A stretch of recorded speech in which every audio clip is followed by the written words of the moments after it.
Good morning class જય સ્વામિનારાયણ.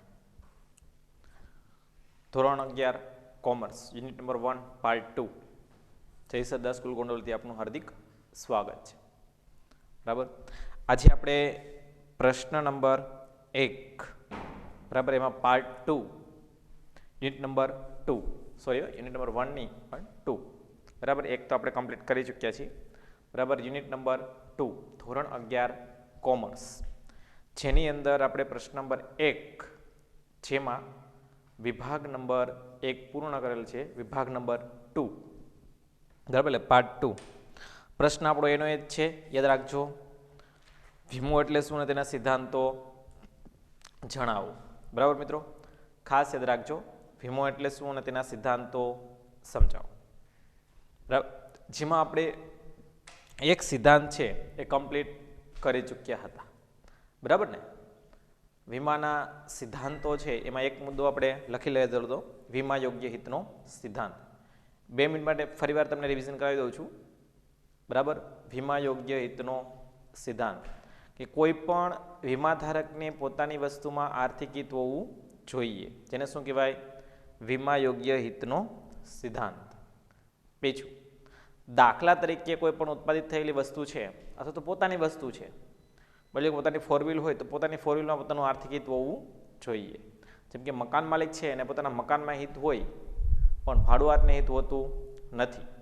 મુસાફર હોય તો એ મુસાફરને પોતાની વસ્તુમાં આર્થિક હિત હોતું મુસાફર છે તો એ મુસાફરને વાહનમાં પોતાનું હિત હોતું નથી, પણ વાહનનો જે માલિક છે એમને પોતાની વસ્તુમાં આર્થિક હિત જોવા મળે છે. રેડી? ચાલો ઓકે. તો આજે આપણે શરૂઆત કરીએ છીએ યુનિટ નંબર 2.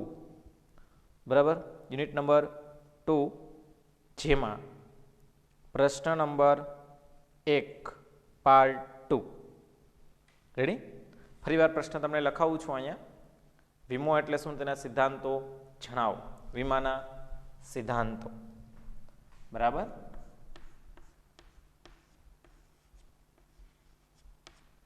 વીમાના સિદ્ધાંતો.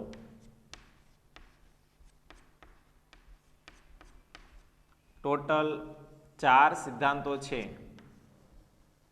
એ જોવા મળે છે, જેમાં આપણે કન્ટિન્યુ એક સિદ્ધાંત છે પૂર્ણ કરેલ છે.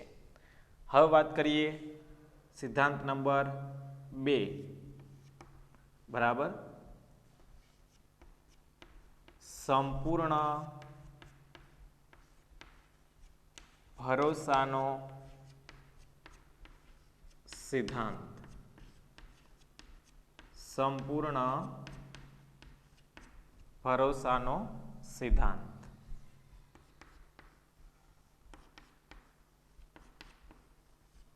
બરાબર, લખવાની મેથડ છે એમાં કોઈ જાતનો ફેરફાર ન થાય, એ ખાસ યાદ રાખવાનું. બરાબર,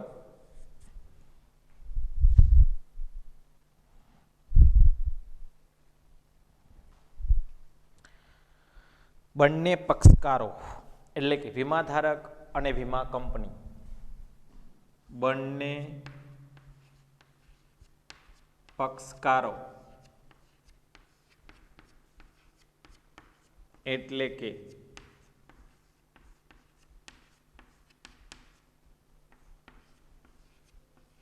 વીમાધારક અને વીમા કંપની એ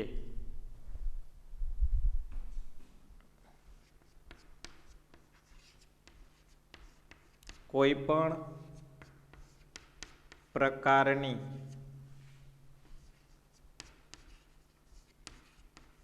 માહિતી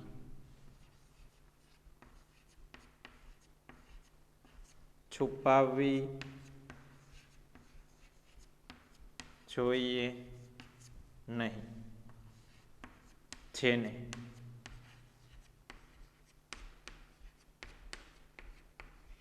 વીમા યોગ્ય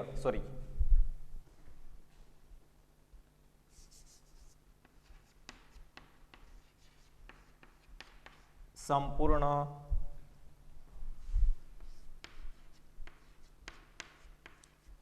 ભરોસાનો સિદ્ધાંત કહે છે. નીચે બીજી એરો મારે લખવાનું છે આપણે.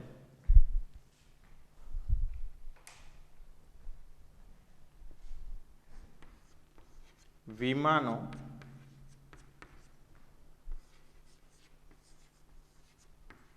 મુખ્ય હેતુ નફો મેળવવાનો નથી,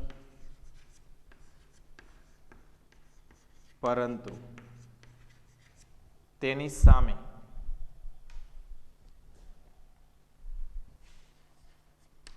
તેની જોખમ સામે વળતર મેળવવાનો છે. હવે અહીંયા યાદ રાખજો, વીમા યોગ્ય હિતનો સિદ્ધાંત, બરાબર, સંપૂર્ણ ભરોસાનો સિદ્ધાંત, જેમાં આપણે બે મુદ્દા લખેલા છે. ત્રીજો મુદ્દો હું તમને ફરીવાર સમજાવીશ હમણાં, બરાબર. તો સંપૂર્ણ ભરોસાનો સિદ્ધાંત એટલે શું? તો કે વીમાની અંદર બે પક્ષકારો જોવા મળે છે. એક વીમાધારક છે અને બીજું વીમા કંપની છે. તો આ બંને પક્ષકારો એટલે કે વીમાધારક અને વીમા કંપની, આ બંને પક્ષકારોએ કોઈ પણ પ્રકારની માહિતી છુપાવવી જોઈએ નહીં. એનો મતલબ એવો થયો કે બંનેએ એકબીજા ઉપર સંપૂર્ણ ભરોસો રાખવો જોઈએ. તો આ પ્રકારની જે કંઈ માહિતી જોવા મળે છે એને શું કહેવાય? સંપૂર્ણ ભરોસાનો સિદ્ધાંત. હવે આ સંપૂર્ણ ભરોસાનો સિદ્ધાંત છે એ શું કહે છે કે કોઈ પણ તમે વીમો ઉતારો છો તો એનો હેતુ એટલે કે વીમાનો મુખ્ય હેતુ છે એ નફો મેળવવાનો નથી, પરંતુ એની સામે જે જોખમ થાય છે, જોખમથી જે કંઈ નુકસાન થાય છે એ નુકસાન સામે તો કે વળતર મેળવવાનું કામ તો કે વીમા કરે છે, બરાબર. જોખમ સામે રક્ષણ આપવાનું કાર્ય વીમા કંપની કરે છે. જો એનાથી કોઈ જોખમ દૂર થતું નથી, યાદ રાખજો, તમે આજે વીમો ઉતરાવો છો એટલે તમને કંઈ જોખમ નડશે જ નહીં એવી કોઈ અપેક્ષા રાખવામાં આવતી નથી. પણ થયેલ જોખમની સામે જે કંઈ નુકસાન છે એ નુકસાન સામે વળતર આપવાનું કાર્ય તો કે વીમા કંપની કરે છે. રેડી? ફરી ધ્યાન આપજો કે બંને પક્ષકારો એટલે કે વીમાધારક અને વીમા કંપનીએ શું કરવાનું? તો કે કોઈ પણ પ્રકારની માહિતી છુપાવવી જોઈએ નહીં. એટલે બંને એકબીજા ઉપર સંપૂર્ણ ભરોસો રાખવો જોઈએ, બરાબર. જેને શું કહેવાય? સંપૂર્ણ ભરોસાનો સિદ્ધાંત. વીમાનો મુખ્ય હેતુ નફો મેળવવાનો નથી, પરંતુ એની સામે જે કંઈ નુકસાન થાય છે એ નુકસાન સામે વળતર મેળવવાનો છે. રેડી? ચાલો, ઓકે. હવે વાત કરીએ આગળના મુદ્દાની. સંપૂર્ણ ભરોસાનો સિદ્ધાંત હજી બાકી જ છે આપણે લખવાનો, બરાબર.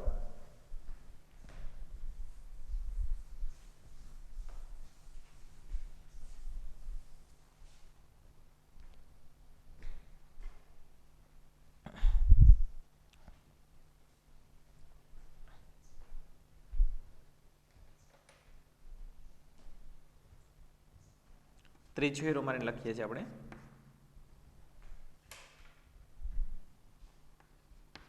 તેમ છતાં કોઈ પણ વીમાધારક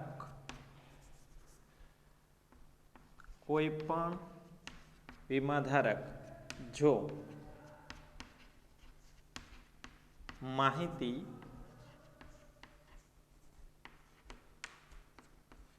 છુપાવે તો આ સિદ્ધાંત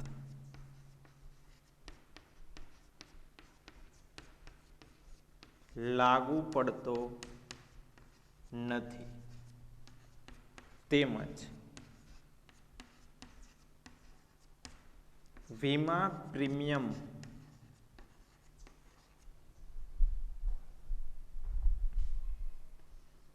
મળતું નથી, બરાબર. સૌથી ઇમ્પોર્ટન્ટ બાબત, બરાબર. પ્રીમિયમ પણ મળતું નથી કે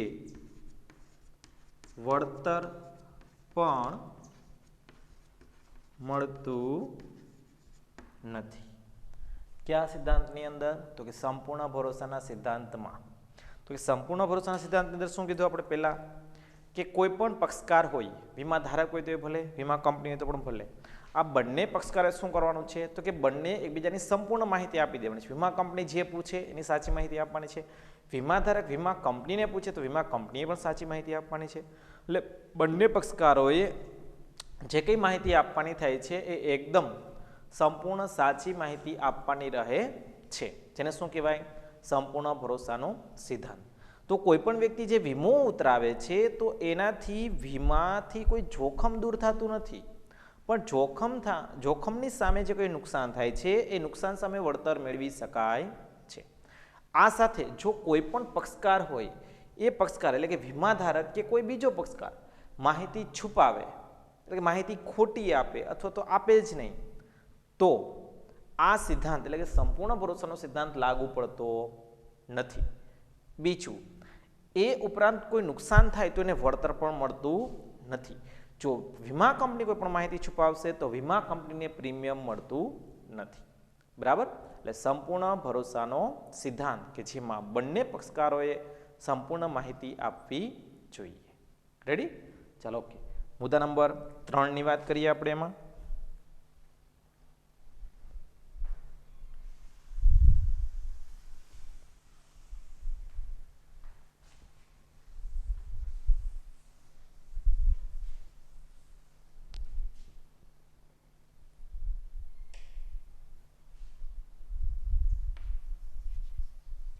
વીમાના સિદ્ધાંતોની અંદર મુદ્દા નંબર 3 હક બદલાનો સિદ્ધાંત.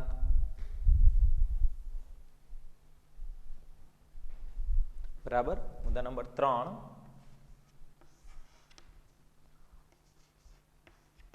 હક બદલાનો સિદ્ધાંત.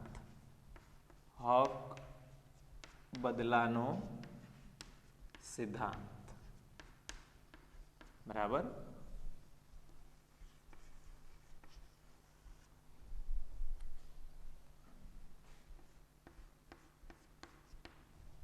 નંબર 3 હક બદલાનો સિદ્ધાંત.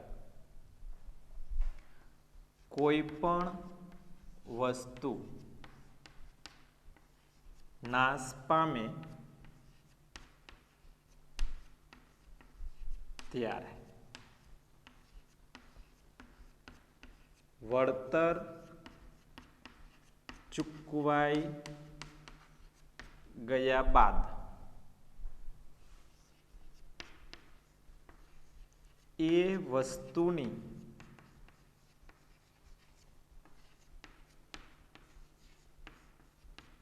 સંપૂર્ણ માલિકી વીમા કંપનીની રહે છે, જેને હક બદલાનો સિદ્ધાંત કહે છે. હવે જો ત્રણેય મુદ્દાની અંદર ડેફિનેશન, ખાસ ડેફિનેશન ઉપર આખો પ્રશ્ન તમારો ડિપેન્ડ છે કે ચાર મુદ્દાની અંદર જો તમે ડેફિનેશન વ્યવસ્થિત આવડતી હશે ને તો તમને આગળનું એમને આવડી જશે. બરાબર? જો સંપૂર્ણ ભરોસાના સિદ્ધાંતમાં શું હતું? તો કે બંને પક્ષકારોએ એકબીજા ઉપર સંપૂર્ણ માહિતી આપવી જોઈએ. બંને પક્ષકારોએ એકબીજા ઉપર સંપૂર્ણ ભરોસો રાખવો જોઈએ. એની સામે વીમાના સિદ્ધાંતની અંદર મુદ્દા નંબર 3 હક બદલાનો સિદ્ધાંત. હક બદલાના સિદ્ધાંતની અંદર શું હતું? તો કે કોઈ પણ વીમાધારક છે, એ વીમાધારકે કદાચ કોઈ વસ્તુ ઉપર વીમો ઉતરાવેલો છે અને એ વસ્તુ કદાચ નાશ પામે છે, તો વસ્તુ સંપૂર્ણ નાશ પામી ગયા બાદ અથવા નાશ પામે ત્યારે વીમા કંપનીએ નુકસાન સામે વળતર ચૂકવવાનું કામ કરે છે. પણ જો વીમા કંપની સંપૂર્ણ વળતર તમને ચૂકવી દે તો એ વસ્તુની માલિકી છે એ કોની રહે? તો કે વીમા કંપનીની રહે છે, જેને શું કહેવાય? હક બદલાનો સિદ્ધાંત. ફરીવાર સમજો કે જ્યારે કોઈ પણ વસ્તુ નાશ પામે તો એનું વળતર ચૂકવવામાં આવે, એ વળતર ચૂકવાઈ જાય બાદ એ વસ્તુની સંપૂર્ણ માલિકી કોની રહે છે? તો કે વીમા કંપનીની રહે છે. ખાસ મિત્રો યાદ રાખજો કે કોઈ પણ વસ્તુ છે, માની લો કે મોબાઈલ હોય, મોબાઈલ તમે 10,000નો લીધો હોય પણ તમે વીમો ઉતરાવેલો હોય અને એ વસ્તુ તમારી નાશ પામી જાય, 10,000 વીમા કંપની તમને આપી દે છે, તો અહીંયા મોબાઈલની માલિકી કોની ગણાય? વીમા કંપનીની ગણાય. આપણે એક ઉદાહરણ પણ લેશું, ઉદાહરણ દ્વારા આપણે સમજીએ. બરાબર.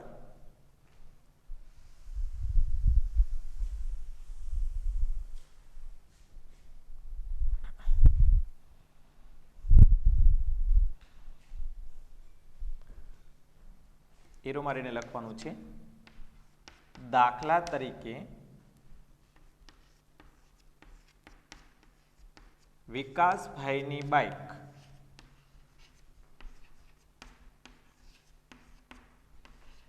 નાશ થતા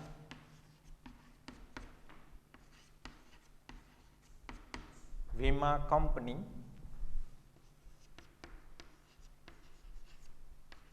તેને વળતર ચૂકવે છે. આ વળતર ચૂકવ્યા બાદ એ વસ્તુની સંપૂર્ણ માલિકી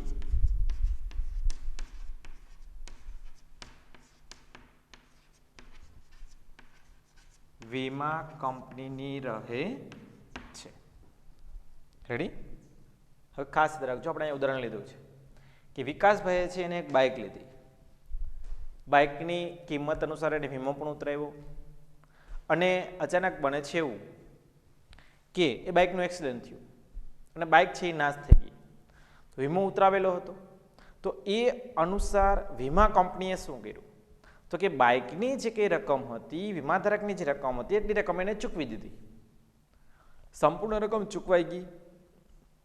હવે જે રકમ છે એ રકમના બદલામાં બાઇક, જે નાશ થયેલી બાઇક છે એ કોણ લઈ જશે? તો કે વીમા કંપની લઈ જશે. તો વીમા કંપની એ વસ્તુની માલિકી કોની રહે છે? તો કે વીમા કંપનીની રહે છે. તો આ રીતના જે વસ્તુ મળે છે એને શું કહેવાય? તો કે વીમા યોગ્ય હક બદલાનો સિદ્ધાંત. બરાબર? કે અહીંયા વસ્તુ છે એ વસ્તુની માલિકી કોની બની ગઈ? તો કે વીમા કંપનીની બની જાય છે. શું કામે? તો કે એને વળતર ચૂકવી દીધું છે એટલા માટે. કે કોઈ પણ વીમા કંપની છે એ વસ્તુની માલિકી જ્યારે કોઈ પણ વળતર ચૂકવી દે છે ત્યારે એ વળતર ચૂકવાઈ ગયા બાદ એ વસ્તુની માલિકી વીમા કંપનીની બની જાય છે. જેને શું કહેવાય? હક બદલાનો સિદ્ધાંત. હક એટલે અધિકાર. એમ અધિકાર છે એ કોનો હતો? તો કે વીમાધારકનો હતો. બદલો કોણે ચૂકવો? તો કે વીમા કંપનીએ ચૂકવી દીધો. તો બદલો વીમા કંપનીએ ચૂકવી દીધો એ પછી એનું વળતરની જવાબદારી કોની રહે? તો કે વીમા કંપનીની રહે છે. એટલે જેને શું કહેવાય? હક બદલાનો સિદ્ધાંત. ફરી ધ્યાન આપજો કે કોઈ પણ વસ્તુ નાશ પામે ત્યારે એ વસ્તુનું વળતર ચૂકવવામાં આવે છે. આ વળતર ચૂકવાઈ જાય એ પછી એ વસ્તુની સંપૂર્ણ માલિકી વીમા કંપનીની રહે છે. જેને શું કહેવાય? હક બદલાનો સિદ્ધાંત.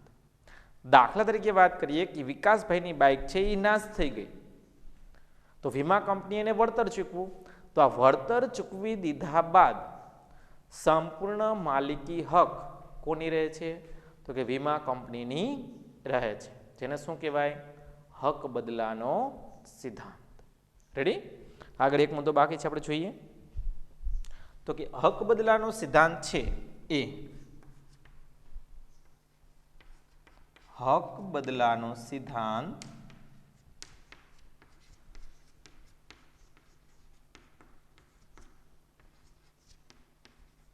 જિંદગીના વીમાને લાગુ પડતો નથી. મિત્રો ખાસ યાદ રાખજો 1 માર્કમાં પૂછવામાં આવતો પ્રશ્ન, બરાબર, કે હક બદલાનો સિદ્ધાંત છે એ કયા વીમાને લાગુ પડતો નથી? તો હક બદલાનો સિદ્ધાંત છે એ જિંદગીના વીમાને લાગુ પડતો નથી. શું કામે લાગુ પડતો નથી એ ઉપરના ઉદાહરણ પર તમે જોઈ શકો.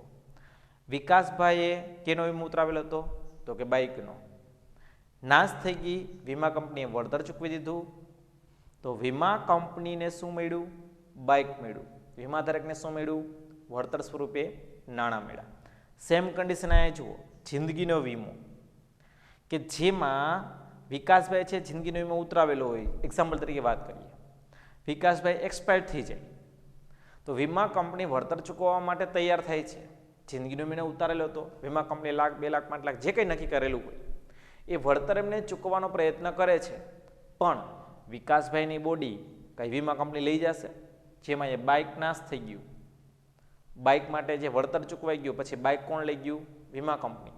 તો વિકાસભાઈની બોડી વીમા કંપની લઈ જશે? નહીં લઈ જાય, કારણ કે ડેડ બોડીનું કંઈ કરશે નહીં. પણ અહીંયા બાઇક છે એનું કંઈ ને કંઈ સ્વરૂપમાં ફેરફાર કરશે. એટલા માટે આ હક બદલાનો સિદ્ધાંત છે જિંદગીના વીમાને લાગુ પડતો નથી. ફરી ધ્યાન આપજો, હક બદલાનો સિદ્ધાંત કે આ સિદ્ધાંત છે એ જિંદગીના વીમાને લાગુ પડતો નથી. રેડી? ચાલો, ઓકે. હવે વાત કરીએ આપણે મુદ્દા નંબર 4, બરાબર, નુકસાન વળતરનો સિદ્ધાંત.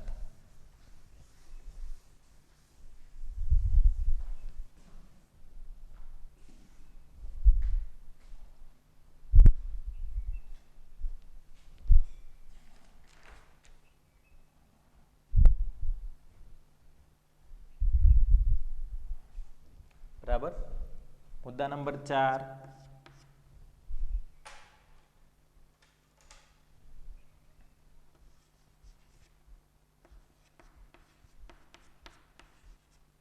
નુકસાન વળતરનો સિદ્ધાંત.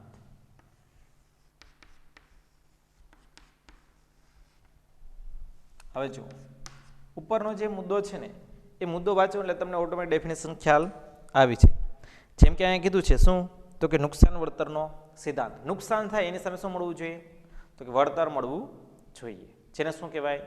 નુકસાન વળતરનો સિદ્ધાંત. આગળનો મુદ્દો હતો હક બદલાનો સિદ્ધાંત, જેમાં શું હતું કે બદલો ચૂકવાઈ ગયા બાદ હક કોનો રહે? તો વીમા કંપનીનો રહે. તો જેને શું કીધું? હક બદલાનો સિદ્ધાંત. બરાબર ને? સંપૂર્ણ ભરોસામાં શું હતું કે બંને પક્ષકારો એકબીજા ઉપર સંપૂર્ણ માહિતી, સાચી માહિતી આપવી જોઈએ અને ભરોસો રાખવો જોઈએ. વીમા યોગ્ય હિતના સિદ્ધાંતમાં શું હતું કે વસ્તુની કોઈ પણ વસ્તુ હોય તો વસ્તુમાં પોતાનું આર્થિક હિત હોવું જોઈએ. બરાબર ને? તો આ રીતના જુદા જુદા મુદ્દાને ધ્યાનમાં રાખીને પણ તમે આ જે ડેફિનેશન છે એને તમે સરળતાથી યાદ રાખી શકો છો. રેડી? તો વાત કરીએ આપણે નુકસાન વળતરનો સિદ્ધાંત. બરાબર, વીમા ધારકને જે નુકસાન થયું હોય તે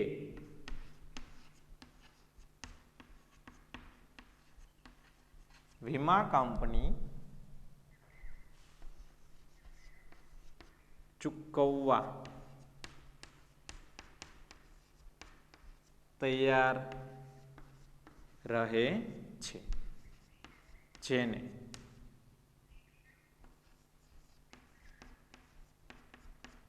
નુકસાન વળતરનો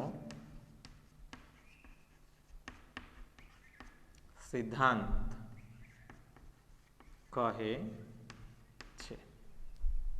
બરાબર, આગળ જોઈએ.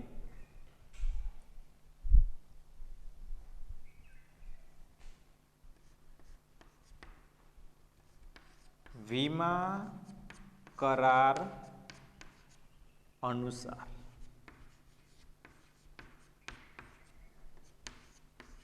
વીમા કંપની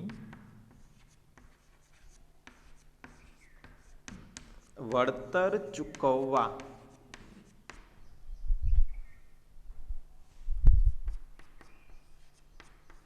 તૈયાર રહે છે. બરાબર. હવે અહીંયા જોઈએ નુકસાન વળતરનો સિદ્ધાંત કે કોઈ પણ વીમાધારક છે અને જેટલું પણ નુકસાન થાય છે એ નુકસાનના બદલામાં વીમા કંપની એને જે કંઈ નુકસાન થયું છે એ વળતર ચૂકવવા માટે વીમા કંપની બંધાયેલી હોય છે.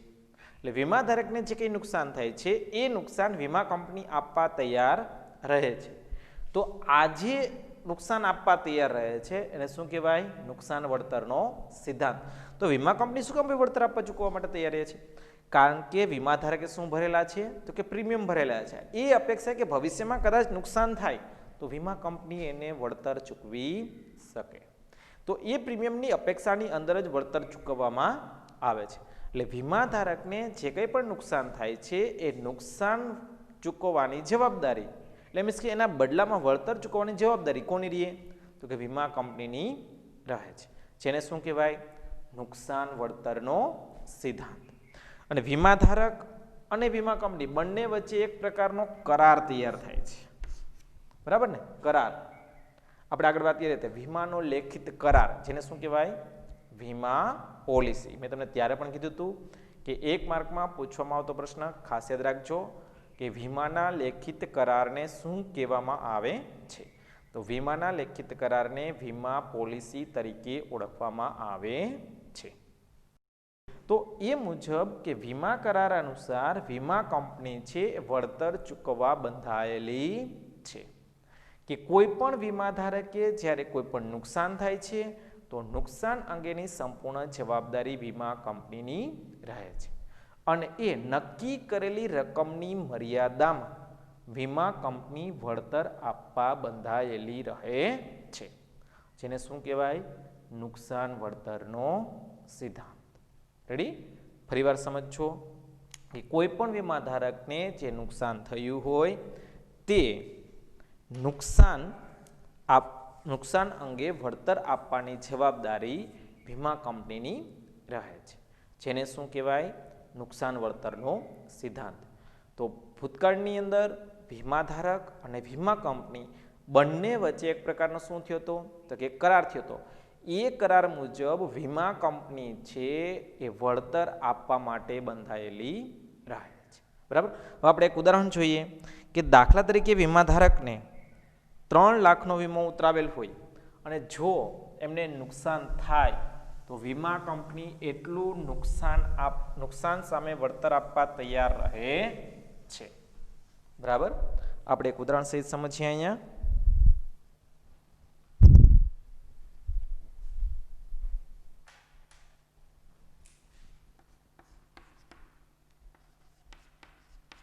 દાખલા તરીકે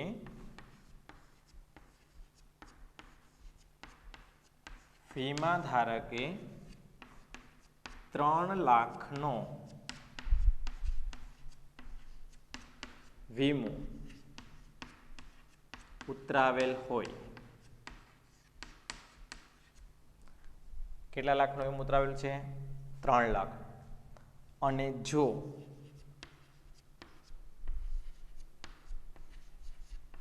નુકસાન 2 લાખનું થાય તો વીમા કંપની તેને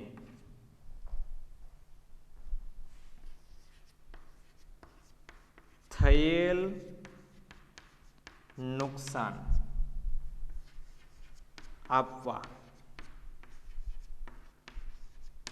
બંધાયેલ છે.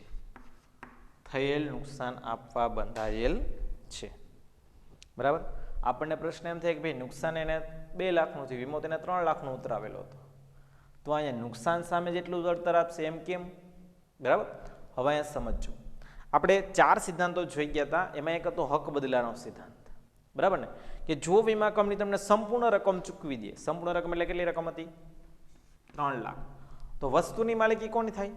વીમા કંપનીની. પણ જો તમને જેટલું નુકસાન થયેલું છે એટલું વળતર ચૂકવે. આગળનો મુદ્દો આપણે જોઈ ગયા હતા, નુકસાન વળતરનો સિદ્ધાંત, કે વીમાની વસ્તુની જેટલી નુકસાન થયેલું છે એટલું વળતર ચૂકવવા વીમા કંપની બંધાયેલી જોવા મળે છે. તો આજે વીમા કંપની જે નુકસાન સામે વળતર આપવા બંધાયેલી છે એટલી જ રકમ વીમાની મર્યાદામાં એ રકમ ચૂકવવા માટે તૈયાર થાય છે. ફોર એક્ઝામ્પલ વાત કરીએ કે વીમાધારક છે એને 3 લાખનો વીમો ઉતરાવ્યો, પણ આકસ્મિક સંજોગોની અંદર એને 2 લાખનું નુકસાન થાય છે, તો વીમા કંપની જેને તે થયેલ નુકસાન છે એ આપવા બંધાયેલ રહે છે. મીન્સ કે 2 લાખ આપવા માટે તૈયાર થઈ જાય છે.